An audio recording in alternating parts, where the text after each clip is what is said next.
Hello everyone and welcome to the channel of KV teachers guild. So students, आज इस video में हम लोग क्लास 6 इंग्लिश का केवी का क्वेश्चन पेपर डिस्कस करने वाले हैं। आई एम श्योर आपका पेपर सभी का अच्छा हुआ होगा। देखते हैं कि पेपर कैसा आया था और किस तरीके से आपको क्वेश्चंस अटेम्प्ट करने थे। बाकी स्कूल्स के जो स्टूडेंट्स हैं आपको थोड़ा सा आइडिया हो जाएगा अगर आपके स्कूल में अभी तक एग्जाम नहीं हुआ है कि पेपर कैसा आता है केवी में। ओके, आप जानते हैं केवी के पेपर सभी डिफरेंट आ रहे हैं इस बार, क्योंकि एग्जाम्स ऑनलाइन हो रहे हैं। तो ये नहीं सोचना है कि हमारे एग्जाम में भी यही पेपर आएगा। अगर आप इस तरीके से सोच के इसको देखेंगे वीडियो को, तो इससे आपका नुकसान होने वाला है, फ़ायदा नहीं होगा। लेकिन अगर आप एक आइडिया ले रहे हैं या फिर देख रहे हैं कि क्वेश्चन कौन से इंपॉर्टेंट है, कैसे आ सकते हैं, तो फिर ये अच्छी वीडियो आपके लिए। ओके, तो on that note let's start now. So the first question was, आपको एक अनसीन पैसेज दिया हुआ था जिसको रीड करके आपको कुछ क्वेश्चन के आंसर्स करने थे। तो फटाफट से रीड कर लेते हैं। The camel is the oldest of domestic animal. Camel जो है वो डोमेस्टिक एनिमल में सबसे पुराना है।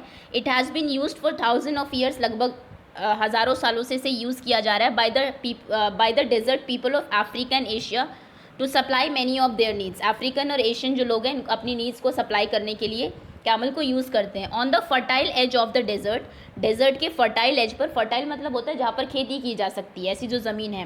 कैमल्स पुल करते हैं प्लॉज को, हल चलाते हैं। Turn wheels to irrigate the field, field को इरीगेट करने के लिए, पानी देने के लिए व्हील्स को टर्न करते हैं। कैरी गुड्स टू मार्केट, और गुड्स को लेके मार्केट भी जाते हैं। In the desert still they are still the almost the only means of transport. और अगर हम डेजर्ट की बात करें तो कैमल ऑलमोस्ट अकेला मीन ऑफ ट्रांसपोर्ट है, क्योंकि व्हीकल कोई वहाँ पर चलता नहीं है। सैंड बहुत ज़्यादा है, रेत बहुत ज़्यादा है, और कोई और एनिमल, जैसे कि आप जानते हैं सैंड बहुत गर्म होती है और भी बहुत सारे ऐसी चीज़ें हैं जिससे वो डेजर्ट में सर्वाइव नहीं कर सकते हैं। They supply food, milk and clothing in the form of wool and leather. Wool और लेदर की फॉर्म में वो फूड सप्लाई करते हैं, मिल्क सप्लाई करते हैं, क्लोथ्स देते हैं। This useful animal is well adapted to live in harsh arid land. और ये जो एनिमल है ये अच्छे से इसने अपने आप को अडेप्ट कर लिया है हार्श कंडीशन में रहने के लिए, एरिड लैंड में रहने के लिए। In Arabian camel has one hump. Arabian camels जो होते हैं, अरब के जो कैमल्स होते हैं उनका वन हम्प होता है, और बैक्ट्रियन कैमल्स के टू हम्प्स होते हैं। The hump is in fact a store of fat which is use as a source of energy when the food and water are scarce. क्या होता है कि हम्प में इनकी एनर्जी स्टोर होती है। अगर कई दिनों तक इसको खाना ना मिले या फिर वाटर ना मिले तो ये हम्प में जो एनर्जी स्टोर है उसको यूज़ कर सकता है। स्केयर मतलब होता है कमी किसी चीज़ की। The camel can take up to 100 litres of water in 10 minutes. लगभग 10 मिनट में वो 100 लीटर पानी पी सकता है camel. The camel has broad soft feet for the steady grip on the land. इसके फीट ब्रॉड होते हैं, चौड़े होते हैं और सॉफ्ट होते हैं, जो कि सैंड के ऊपर एक ग्रिप बना के रखते हैं, फिसलते नहीं हैं।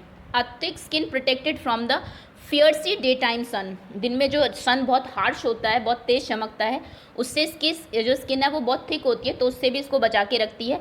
एंड बिटरली कोल्ड नाइट्स, और कोल्ड, रात में बहुत ठंड होती है, आपको पता होगा। बिल्कुल उल्टा होता है, दिन में बहुत गर्मी, रात में बहुत ठंड डेजर्ट में। तो दोनों के लिए ही ये इसकी स्किन क्योंकि बहुत थिक है तो उसको ज़्यादा फील नहीं होती है वो दोनों चीज़ें। The camels eye have 3 eyelid. Camel की जो आँखें हैं उनके ऊपर 3 आईलिड्स होती हैं, पलकें होती है। That help keep out sand, जो कि सैंड को अंदर नहीं जाने देती है। Its ears and nose are also adapted to keep out sand storm. इनकी जो ईयर्स, आँखें हैं, और जो नोज़ है, नाक है, उसने भी अपने आप को अडाप्ट कर लिया, वो बाहर सैंड और स्टॉर्म को के अंदर अपने आप को। Often call the ship of the deserts को ज़्यादातर शिप ऑफ द डेजर्ट कहा जाता है। They can carry loads up to 200 kilos. 200 kilo तक लोड को ये कैरी कर सकते हैं और more. Travelling up to 160 kilometres a day, और एक दिन में लगभग 160 किलोमीटर्स ट्रैवल कर सकते हैं। चलिए अब क्वेश्चन आंसर्स पर आते हैं। The camel is very useful animal for the people who lived in America, Australia, desert, Asia. तो जो लोग डेजर्ट्स में रहते हैं उनके लिए बहुत यूजफुल एनिमल्स हैं। Option D is correct. Asian लोगों के लिए भी है वैसे, बट करेक्ट ऑप्शन ये होगा, क्योंकि ऐसा नहीं है कि सिर्फ एशिया में ही डेजर्ट है। The camels main use in the desert is for. Camel mainly किस लिए यूज़ होता है? फूड के लिए, स्पोर्ट्स के लिए, ट्रांसपोर्टेशन, क्लोथिंग। ट्रांसपोर्टेशन के लिए ज़्यादा यूज़ किया जाता है इसको, बिकॉज जैसा कि हमने देखा वहाँ पर और कोई एनिमल काम नहीं कर सकता है, चल नहीं सकता है। How does the camel keep the sand away from his eyes? By close, वो सैंड को अपनी आंखों से दूर कैसे रखता है? बाय क्लोजिंग हिज आइज़, आंखें बंद रख के।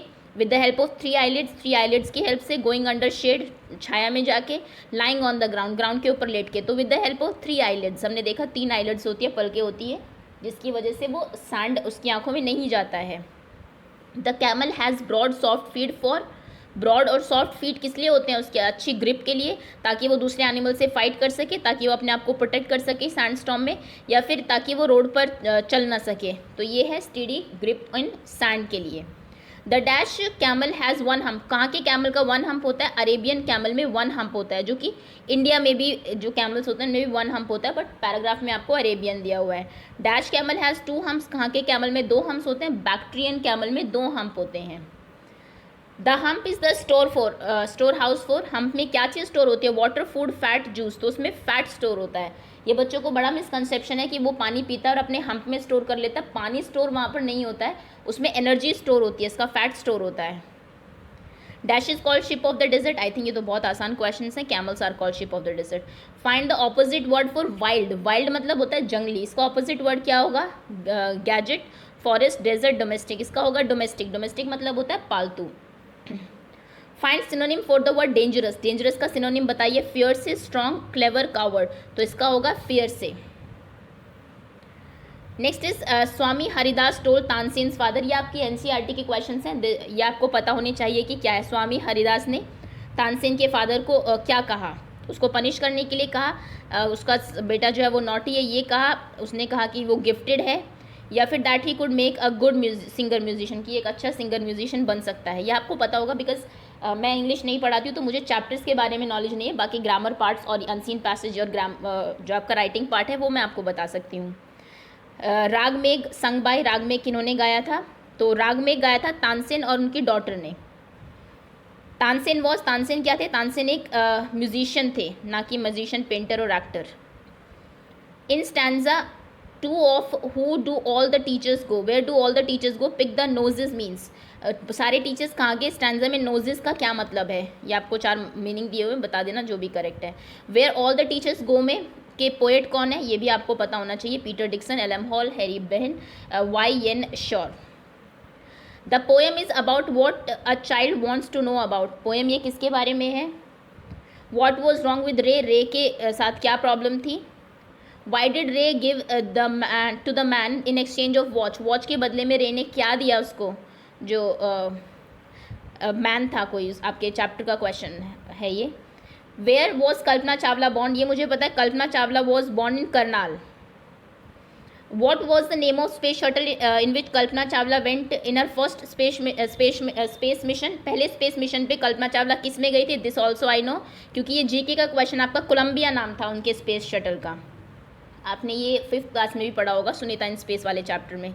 Next is the poem beauty is compose by, poem beauty किन्होंने कंपोज किया? नाम बताना है आपको नीचे से। नाउन ऑफ ग्रो, ग्रो का नाउन क्या होगा? ग्रो का नाउन होगा ग्रोथ।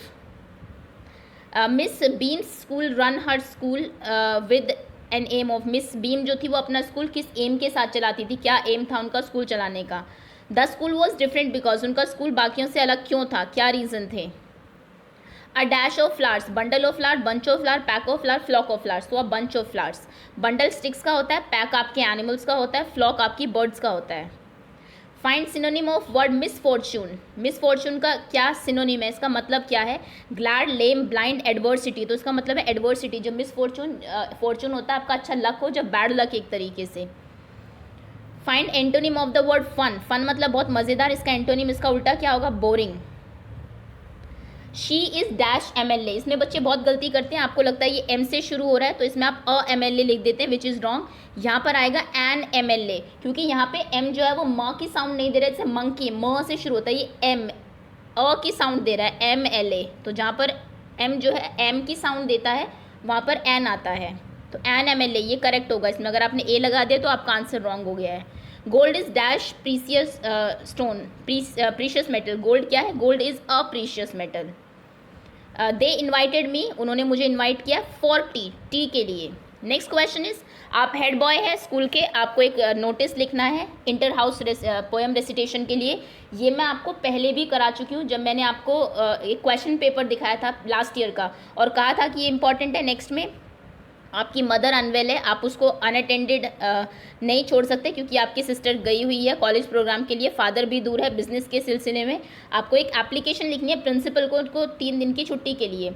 तो क्या होता है कि नॉर्मल आप एप्लीकेशन लिखेंगे जहाँ पर आप लिखते हैं कि I am not able to attend school due to fever, ये लिखते हैं ना, या फिर आई एम नॉट वेल, उसकी जगह आप ये रीज़न लिख देंगे, I can not attend school because my mother is unwell and I, you की जगह आई लिख देना बस, बाकी पूरा फॉर्मेट सेम रहेगा। Can not attend, can not leave her unattended as my brother, your brother की जगह my brother, and sister is away and her for a college program, my father, your की जगह फिर से माई फादर आएगा, is far away on business tour, so grant me 1 day leave. कहने का मतलब है पूरी एप्लीकेशन जो आप लीव एप्लीकेशन लिखते हुए आ रहे हैं वही रहेगी, बस फीवर की जगह आपको ये रीज़न लिखना है।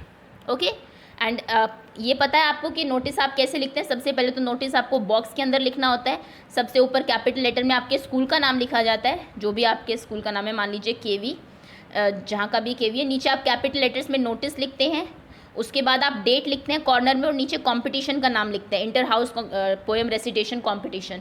उसके बाद नीचे लिखेंगे it is to inform all the students that our school is organising a poem recitation competition, और कहाँ पर हो रहा है, इन स्कूल प्लेग्राउंड या फिर स्कूल हॉल या फिर इन लाइब्रेरी, जहाँ पर भी आपने को लिखना है, एट किस टाइम पर होगा, किस डेट को होगा। ओके, और दोज हु आर इंटरेस्टेड, किनको नाम देना है, please give their name to the class teacher या फिर हेड बॉय, और नीचे आप अपना नाम लिखते हैं। मैंने कहा था नोटिस में बहुत ज़्यादा इन्फॉर्मेशन नहीं देनी है, बहुत ज़्यादा बड़ा नहीं लिखना है, सिर्फ पोएम रेसिटेशन है, और एक चाहे तो एक थीम दे दीजिए, पोएम की थीम है मान लीजिए आर फ्रीडम फाइटर्स, इनके ऊपर आपको पोएम रिसाइट करनी है। बाकी अगर आपको इसके बारे में ज़्यादा आइडिया चाहिए तो आप प्रीवियस जो वीडियो है हमारी क्लास 6 इंग्लिश की, आप उसको देख लीजिए, वहाँ से आपको नोटिस लिखना आ जाएगा। नोटिस इंपॉर्टेंट है, हर बार जनरली क्वेश्चन में पूछा जाता है ये 6, 7, 8 सभी एग्जाम्स में। ओके, तो ये आपका पेपर था, बहुत मुश्किल नहीं था, I think easy he paper था। पैराग्राफ भी आपका आसानी था। ये कैमल के बारे में आप पहले भी पढ़ चुके हैं 3rd क्लास में, the ship of the desert में। Okay, so that's all, thank you so much for watching.